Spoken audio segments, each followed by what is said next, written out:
அன்பு குழந்தைகளே வணக்கம். எப்படி இருக்கீங்க?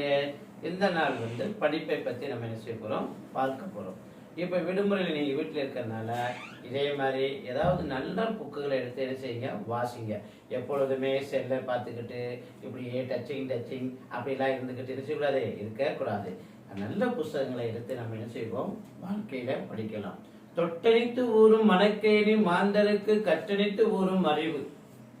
அப்ப நம்ம எவ்வளவுக்கு எவ்வளவு என்ன செய்யறோம், மணல் அல்ல அல்ல தண்ணி ஊறுமா இல்லையா? அது மாதிரி நல்ல புத்தகங்களை எடுத்து வாசிங்க. ஒரு மணி நேரம் ஒதுக்குங்க. நல்ல சிந்தனையோடு நல்லதையே படிங்க. உங்க வாழ்க்கையில் அறிவு வளர்ச்சி அடையும், வாழ்க்கையில் முன்னேறலாம். பெரிய பெரிய தலைவர்கள்லாம் வாழ்க்கையில முன்னேற என்ன காரணம் தெரியுமா? அந்த மாதிரி நல்ல புத்தகங்களை எடுத்துதாங்க படித்தார்கள். படிக்கும் காலம் பொற்காலம், பண்பை வளர்க்கும் நற்காலம். படிக்கும் காலம் பொற்காலம், பண்பை வளர்க்கும் நற்காலம். அன்பு குழந்தைகளே, படிப்பீங்களா? நல்ல புத்தகங்கள் எடுத்து படிங்க. சந்தோஷமா இருங்க. இந்த நாள் இனிய நாளாக இருக்கட்டும். நன்றி, வணக்கம்.